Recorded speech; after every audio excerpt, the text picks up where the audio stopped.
એક બ્રાહ્મણ છે ને એ ક્યારેય સંકુચિત વિચારધારામાં ન હોય, એ ક્યારેય એવું નથી વિચાર્યું કે બ્રાહ્મણો માટે, પરંતુ જે બ્રાહ્મણની સાથે બ્રાહ્મણ તેની સાથે એ સૂત્ર સાથે અમે કામ કર્યું છે.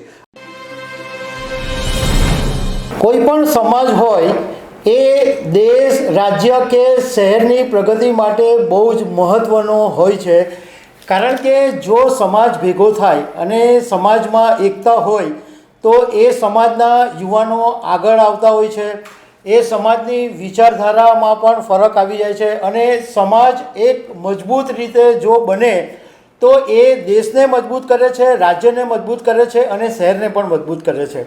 આપણે જોયું છે કે ઘણા બધા એવા સમાજો છે કે જે એમના સમાજના લોકો માટે, યુવાનો માટે, મહિલાઓ માટે, બાળકો માટે એવા સારા કામ કરે છે અને સમાજના જે દૂષણો છે એ દૂર કરવાના પણ કામ કરે છે અને એક નવી વિચારધારાનું જે જોમ છે એ સમાજના લોકો ભરતા હોય છે. આ વાત અત્યારે હું તમારી સાથે એટલા માટે કરી રહ્યો છું કે ઉત્તર ગુજરાતના સમસ્ત ગુજરાત બ્રહ્મ સમાજના મહામંત્રી ગિરીશભાઈ ત્રિવેદી, તો અમને એમ થયું કે ચલો એમની સાથે વાત કરીએ, કારણ કે એમનો બ્રહ્મ સમાજ છે એ પણ ઘણા બધા કામ કરે છે. તો ગિરીશભાઈ પાસેથી જ આપણે એમના સમાજ વિશે અને એમના સમાજ માટે જે કામ કરી રહ્યા છે, શું અપેક્ષા છે, એવી ઘણી બધી વાતો એમની સાથે આપણે કરીશું. ગિરીશભાઈ, ખબર છે .comમાં પહેલાં તમારું સ્વાગત કરું છું. તો સૌથી પહેલાં મારે તમને એ સવાલ પૂછવો છે કે આજે એવું થઈ ગયું છે કે જુદા જુદા સંપ્રદાયોના ફાંટા પડી રહ્યા છે, બધા અમુક સંપ્રદાયો જુદી વાત કરતા હોય છે, તો એવા સંજોગોની અંદર આનું સોલ્યુશન શું, મતલબ કે ધર્મ અને સંપ્રદાય વિશે તમારો શું અભિપ્રાય છે? નમસ્તે. આમ તો સનાતનની જે પરંપરા છે એ મૂળ પરંપરા છે. હિન્દુ સંસ્કૃતિ સનાતનને વરેલી છે. સનાતન ધર્મની એક ખૂબી એ રહી છે કાયમ માટે કે સનાતન ધર્મ એ પોતાની ગરિમા હોય છે. એ ક્યારેય કોઈની લીટીને નાની કરીને પોતાની લીટીને મોટી નથી કરતો. જે દશાવતારથી કરીને આપણે વેદો સુધી જોઈએ તો સનાતનની એક ઉજળી પરંપરા રહી છે. સનાતને ક્યારેય એક વિશાળ અને ઉદાર ભાવના રહી છે એની. વસુધૈવ ઉદાર ચરિતાનામ વસુધૈવ કુટુંબકમ, આખા વિશ્વને પોતાનું કુટુંબ માન્યું છે. એવી પંચ મહાભૂતોને લઈ લો તમે, કે પશુ, પક્ષી, પ્રાણી, તમામને એક પ્રકૃતિની તમામ વસ્તુઓને સરખો ન્યાય આપ્યો છે. એ સનાતને કાયમ માટે કર્યું છે. એવું મારું સ્પષ્ટ માનવું છે કે સનાતનની ઉજળી પરંપરાને આપણે સમગ્ર હિન્દુ સમાજે સાથે લઈને ચાલવું જોઈએ. ગિરીશભાઈ, તમે અત્યારે બ્રહ્મ સમાજ માટે શું કામ કરી રહ્યા છો? શ્રી સમસ્ત ગુજરાત બ્રહ્મ સમાજ રાજ્ય કક્ષા ઘણા સમયથી બ્રાહ્મણોના ઉત્થાન માટે કાર્યો કરતું રહે છે. સમાજને જ્યારે અને જેવી રીતે જરૂર પડી હોય ત્યારે સમસ્ત ગુજરાત બ્રહ્મ સમાજ રાજ્ય કક્ષાએ પોતાના નવા કાર્યક્રમો આપ્યા છે. ખાસ કરીને બ્રાહ્મણ એ બિઝનેસમાં ન હોય, ધંધામાં ન હોય, આવી એક માન્યતા હતી. એના માટે પ્રથમ બિઝનેસ સમિટ 2017માં મહાત્મા મંદિર ખાતે કરવામાં આવેલી. એના પછી અડાલજ ખાતે, એના પછી ગુજરાતના વિવિધ ઝોનમાં અને હમણાં છેલ્લે સાયન્સ સેન્ટરમાં, સાયન્સ સિટી અમદાવાદ ખાતે ચોથી બિઝનેસ સમિટ કરવામાં આવી. આનંદની વાત એ છે કે એ બિઝનેસ સમિટમાં ગુજરાતના મુખ્યમંત્રીની સાથે સમગ્ર મંત્રીમંડળ ઉપસ્થિત રહ્યું. સાથે સાથે ગુજરાતભરના બ્રહ્મ ઉદ્યોગપતિઓ એમાં જોડાયા. ગુજરાત સરકારની જેટલી પણ યોજનાઓ હતી એ યોજનાઓનો લાભ બ્રાહ્મણના જન સુધી પહોંચે એના માટેના તમામ પ્રયત્નો ત્યાં કરવામાં આવ્યા અને એનું ખૂબ સારું પરિણામ મળ્યું અને જેની સમગ્ર ગુજરાતે અને સમગ્ર બીજા રાજ્યના બ્રાહ્મણ નેતાઓ અને બ્રાહ્મણ આગેવાનોએ પણ એની નોંધ લીધી.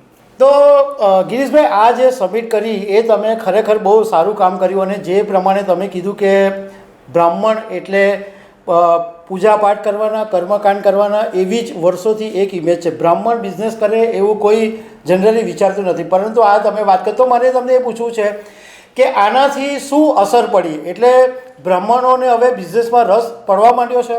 જી બિલકુલ. કારણ કે એક પ્લેટફોર્મ જોઈએ. કોઈ પણ વ્યક્તિને કોઈ નવો ધંધો કરવો હોય તો સમાજનો સહકાર જોઈએ. આજે અમે ગુજરાતભરના જેટલા બ્રાહ્મણ ઉદ્યોગપતિઓ હતા એને એક પ્લેટફોર્મ પર લાવ્યા. એમને કહ્યું કે ભાઈ તમારે જેટલી માણસોની જરૂર હોય એ બધામાં તમે બ્રાહ્મણ ના જે આપણા યુવાનો છે એમને કામ આપો. એક બ્રાહ્મણ છે ને એ ક્યારેય સંકુચિત વિચારધારામાં ન હોય. એ ક્યારેય એવું નથી વિચાર્યું કે બ્રાહ્મણો માટે, પરંતુ જે બ્રાહ્મણની સાથે બ્રાહ્મણ તેની સાથે, એ સૂત્ર સાથે અમે કામ કર્યું છે. અમે કોઈ સંકુચિતતા સાથે કામ નથી કર્યું, કારણ કે બ્રાહ્મણો છે ને વયમ બ્રાહ્મણ વયમ રાષ્ટ્રે જાગૃયામ પુરોહિતા, બ્રાહ્મણોએ કાયમ ઉદાર વિચારધારા સાથે જગત કલ્યાણ માટે કામ કર્યું છે. એટલે આનાથી એક નવો જ ઉર્જાનો સંચાર થયો છે બ્રહ્મ સમાજમાં. ગિરીશભાઈ, તમે કેવા સમાજની કલ્પના કરો છો? કેવો સમાજ હોવો જોઈએ? હું એવું માનું છું કે સમાજ એ પછી કોઈ પણ સમાજ હોય, સમાજ એટલે સોસાયટી, માત્ર બ્રાહ્મણો પૂરતી સીમિત વાત નથી. સમાજ એક વ્યસન મુક્ત હોવો જોઈએ. એક સશક્ત સમાજની કામના કરતા છીએ આપણે, કારણ કે જ્યારે આપણે વેદોની ઋચાઓમાં જોતા હોઈએ કે ઋષિ પરંપરામાં જોતા હોઈએ કે પુરાતન કાળથી જે હિન્દુ સંસ્કૃતિ ચાલી આવી છે એમાં વ્યસન વગરનો એક સશક્ત સમાજ હોય કે જે સમાજ એવી દિશા ચિંધતો હોય આવનારા સમય માટે પણ અને આ રાષ્ટ્ર માટે પણ કે ભારત એ વિશ્વગુરુ બને, એવા સશક્ત સમાજની કામના આપણે સદૈવ કરતા રહ્યા છીએ. મારે તમને એ પણ પૂછવું છે કે તમે બ્રહ્મ સમાજમાં આટલા વખતથી કામ કરો છો, તો તમારી દ્રષ્ટિએ બ્રાહ્મણ સમાજની જે મહિલાઓ છે કે બ્રાહ્મણ સમાજના જે બાળકો છે, યુવાનો છે, એમના માટે શું તમે કહેવા માગો છો? એમના માટે શું મેસેજ તમે આપવા માગો? કે જ્યાં સ્ત્રીનું સન્માન થાય છે ત્યાં દેવતાઓનો વાસ થતો હોય છે. તો સ્ત્રી એ સમાજનું ઘરેણું છે, સમાજનું આભૂષણ છે. સ્ત્રીઓ સશક્ત થાય. આજે ભારત સરકારે જે સ્ત્રીને પુરુષની સમોવડી કરી છે, અને આપણે તો પહેલેથી જ જોતા આવ્યા છીએ કે આપણી સન્નારીઓએ કેટલી બધી વિરાંગનાઓ થઈ છે. એ રીતે સ્ત્રીને સમાજમાં એક આગવું સ્થાન મળવું જોઈએ. સ્ત્રી એ પુરુષના સમોવડી હોય અને એ જ્યારે આમ કામ કરતી હોય કે, અને એક એવો સ્વસ્થ સમાજ જોઈએ, વૈચારિક સ્વસ્થ સમાજ જોઈએ કે સ્ત્રી નિર્ભયતાથી આ સમાજની સાથે કામ કરતી હોય, તાલ મિલાવીને ચાલી શકવી જોઈએ. હા, બાળકો માટે તમે શું કહેશો? એ યુવાનો કે બાળકો માટે તમારો શું મેસેજ છે? આજનું બાળક એ આવતીકાલનું સમાજનું ભવિષ્ય છે, આ રાષ્ટ્રનું ભવિષ્ય છે. તો બાળક છે એને પહેલાંમાં પહેલું તો એક શિક્ષણ અને સંસ્કાર, આ બે ખૂબ પાયાની જરૂરિયાતો છે. તો જે ગુરુકુળ પરંપરાથી લઈ અને આજની જે શિક્ષણની પ્રણાલી છે એ પ્રણાલી બિલકુલ સ્વસ્થતાથી ચાલે, બિલકુલ એની અંદર બાળકોને વ્યવસ્થિત રીતે સુઘડ શિક્ષણ મળે, જે મળી રહ્યું છે અત્યારે. એ ગુરુકુળ પરંપરાથી લઈને આજના શિક્ષણ સુધીની જે પરંપરા છે એમાં સ્વસ્થ બાળક પોતાનો વિકાસ કરી શકે અને સમાજ નિર્માણમાં સહયોગી થઈ શકે એવી આશા છે. ગિરીશભાઈ, પ્રધાનમંત્રી નરેન્દ્ર મોદીએ આઈ થિંક કોરોના વખતે એવું કીધેલું કે આત્મનિર્ભર ભારત હોવું જોઈએ, અને એ પછી ઘણા બધા લોકોએ ભારતની અંદર જ આત્મનિર્ભરતા શરૂ પણ કરી. તો આત્મનિર્ભર ભારતની પ્રધાનમંત્રી નરેન્દ્ર મોદીની જે કલ્પના છે એને તમે કેવી રીતના મૂલવો છો? આદરણીય ભારતના યશસ્વી પ્રધાનમંત્રી શ્રી નરેન્દ્રભાઈ મોદીએ મેક ઇન ઇન્ડિયાનું સૂત્ર આપ્યું કે આપણે આટલું મોટું પોપ્યુલેશન, આટલું મોટું યુવાધન છે અને આટલું મોટો બ્રેઇન પાવર છે, તો આપણે અહીંયા જ ઉત્પાદન કરી શકીએ, અહીંયાથી જ જીવન જરૂરિયાતની વસ્તુઓ, ઉદ્યોગોનો વિકાસ થાય. એમણે MSME ડિપાર્ટમેન્ટ આખું સ્થાપના કરી. મોદી સાહેબનું જે વિઝન હતું એ વિઝનની અંદર અત્યારે આપણે જોઈ રહ્યા છીએ કે 2014થી આ 2025 સુધી ભારતમાં મેક ઇન ઇન્ડિયાની જબરદસ્ત ક્રાંતિ આવી છે અને ભારત એક નવા જ પંથ પર વિશ્વગુરુની તરફ આગળ વધી રહ્યું હોય એવું આપણને લાગી રહ્યું છે.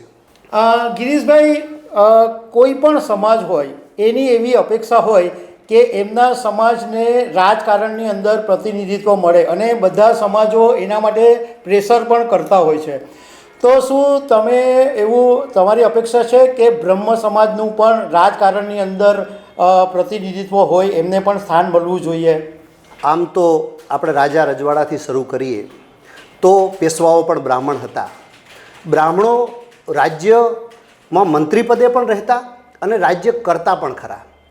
દિવાનમાં પણ બ્રાહ્મણો હતા અને બહુ સારી રીતે રાજ્ય ચલાવતા હતા. એ જ રીતે 1947 પછી આઝાદ ભારતમાં પણ મહત્ત્વના સ્થાનો પર બ્રાહ્મણ નેતાઓ કામ કરતા રહ્યા છે અને આજ સુધી કામ કર્યું છે. કાયમ માટે સમાજ એવી અપેક્ષા રાખે કે સમાજમાંથી એવા વ્યક્તિઓ જાય કે જે રાષ્ટ્રની સેવા કરી શકે, જે દેશની સેવા કરી શકે, જે રાજ્યની સેવા કરી શકે, એ રીતે જે ગામડા સુધી સેવા કરી શકે. કોઈ પણ સમાજ એવું ચાહતો હોય કે પોતાના સમાજનો એવો મજબૂત વ્યક્તિ આવે કે જે સમાજની સાથે સાથે આ રાષ્ટ્રની પણ સેવા કરે. દર્શક મિત્રો, બ્રાહ્મણ સમાજને વર્ષોથી એવું કહેવામાં આવે કે એકદમ બુદ્ધિશાળી બ્રાહ્મણ હોય છે. અને જો તમે જુઓ ને તો સાહિત્યની અંદર, પત્રકારત્વના ક્ષેત્રની અંદર મોટે ભાગે બ્રાહ્મણ જ હોય. પરંતુ જે પ્રમાણે ગિરીશભાઈએ વાત કરી એ પ્રમાણે હવે બ્રાહ્મણ સમાજના લોકો બિઝનેસમાં પણ આગળ આવી રહ્યા છે. Girishbhai, thank you very much ખબર છે .com પર વાત કરો. આભાર. નમસ્તે.